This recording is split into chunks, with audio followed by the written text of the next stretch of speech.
Hi, I'm Paris, and I'm very excited to have taken delivery of my brand new OnePlus 6T phone. I got in on the tail end of the deal that T-Mobile was running, where you could turn in an old OnePlus phone and get about half off the price of their newest model. In addition to the 6T, I have here my OnePlus3, which I'm currently using, and my OnePlus5 that I'm upgrading from. I thought since I had the whole family here together that I'd do a video both looking at the new features of the OnePlus 6T and how I like that, as well as comparing it to these older models in case you're looking at upgrading.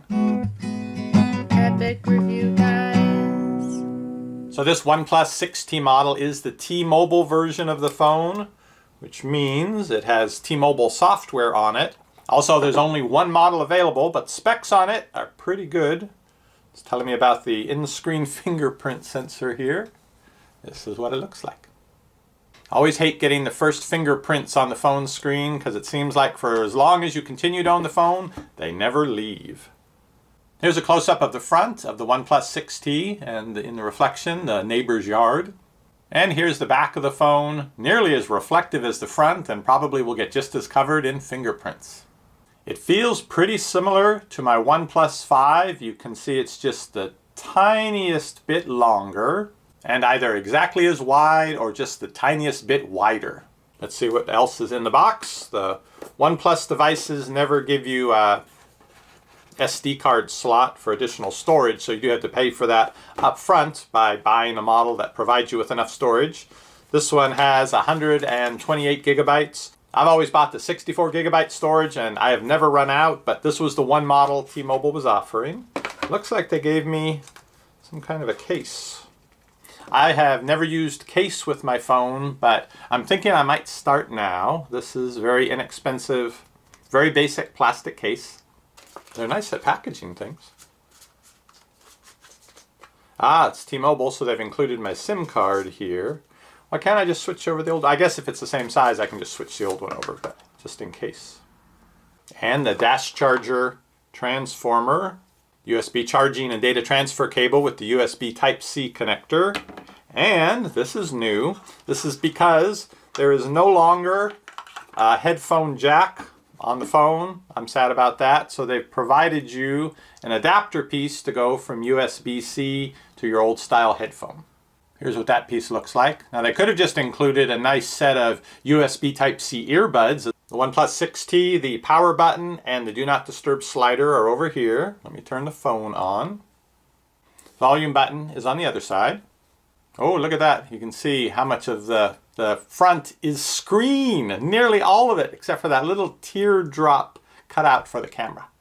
Going through the setup screens here. Now I don't use the face recognition, but I do use the fingerprint reader. So I'm going to go through the setup and figure out where it is on the screen. Here's where the fingerprint sensor is. There's actually a camera underneath of there pointing out of the screen. Now I have never seen this setting up a phone before. It's asking me which type of screen calibration I'd like to use.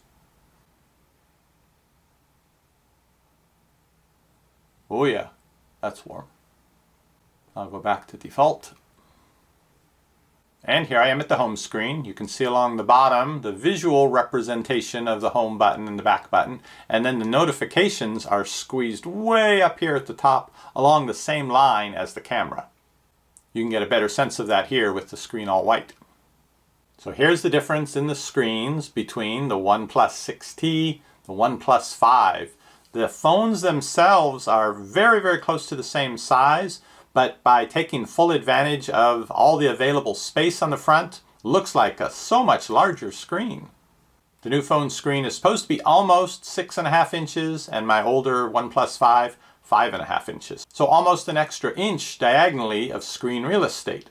So what does that extra screen real estate get you? Well, it doesn't get you any more words across the screen. And actually, I'm a little disappointed because I had to boost up the font size to be able to read on my phone. So unfortunately, all I get is more stuff on the phone, scroll up and down wise, nothing more back and forth. The words won't be any larger by default. When I pick up the new phone, this is what's on the screen by default. Oh, that's nice, but okay, now come on.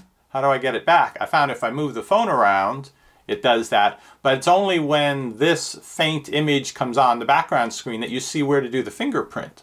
So the rest of the time I'm here If that isn't on the screen, it appears I can't open the phone just by sticking my thumb on it like I could on my previous phones that had the fingerprint sensor button here. In fact, that's how I'd wake it up. So it seems like I've got to wake it up, then I can use the fingerprint sensor. Maybe not successfully. Oh, there we go. So I don't know what I think about that. To check out the sound and video quality, let's look at a YouTube video. Every day. The other thing Mount Fuji had was vending machines at the top. The volume is almost all the way up here. And I sure could have used that climbing Guadalupe Peak. When I get a little further into the story, you'll understand why. So opening the phone from a dark screen several times now, I do have to say I like the old way better with the dedicated fingerprint sensor. You just tap on it, you got your screen. With the new phone, I mean, you're probably moving it around, so you do have that appear. But if it's just sitting flat on the table, and it's not, and I don't imagine there's any way I can change that setting on the new phone, because not only do you not quite know where to put your thumb or finger without that little light indicator showing you, I don't think it's even activated unless you at least have that dim screen showing. There's no way to get the phone to start up and to get your fingerprint in there without that. Okay, I turned on double tap to wake, so I can do that and then activate the fingerprint sensor, but still, nothing beats being able to just do that. Well, maybe I'm just being curmudgeon-y. Now, there were two things that I really wanted in upgrading to this new model of phone. One was the larger screen, but now I realize it's not going to make it easier for me to read. It'll just give me more that I can read per page. The other thing was the camera. My hands aren't steadiest, so I've noticed that I have a harder time taking photos with the OnePlus 5. I always have to take several shots to get one that's pretty clear and doesn't have a little bit of blur. So with the OnePlus 6T, I will have optical image stabilization again. So what I'm going to do to test this out is I'm going to take a picture with some zoom of something across the street there with each of these three cameras, and then I'll show you. I'll just take the first picture I take. I won't take several and pick the best one. Just the first one, the first one, the first one, let you see.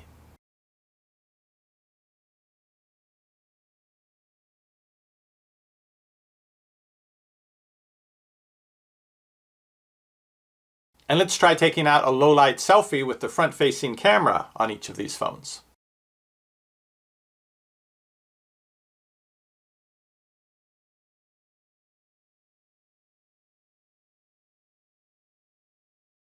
So I can definitely see improvements in the quality of the photos from the OnePlus 3 to the OnePlus 5 and the OnePlus 6T. But between the OnePlus 5 and the OnePlus 6T, not a whole lot of improvement. And I'd have to say that with a lot of the things in terms of the differences between the phone. Now earlier I mentioned that I'm back to using my OnePlus 3. So what did I realize going backwards in time from my OnePlus 5 to my OnePlus 3?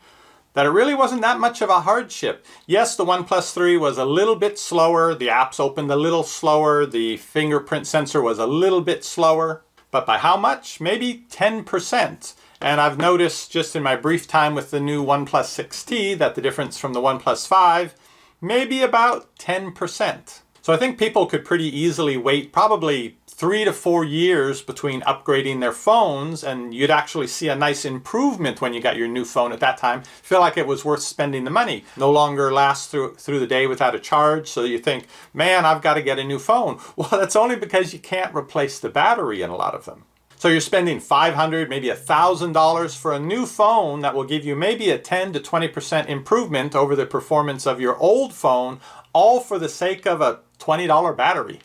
Am I sounding like I'm having a little bit of buyer's remorse? Well, yeah, kinda. And that with getting the phone at half price. I think if I'd spent the full $600 for this phone for the 10% improvement, I'd really be having some second thoughts. And sure enough, the battery on my OnePlus 5 is wearing out, no longer keeps a charge for the full day, so I'll probably hold on to this. But I already know I'm going to be bothered for as long as I have this new phone by the fact that I have to wake the phone up before I can use the fingerprint sensor. So the OnePlus 6T is not a bad phone, very nice phone, but only marginally nicer than this phone from 2 years ago. But if you'd like to find out more about the OnePlus 6T, I'll put a link down below this video. And if the phone in your hand right now is 4 or 5 years old, you'll be amazed by how much nicer this is. But if your phone is just 1 or 2 years old, meh. See you on the next review.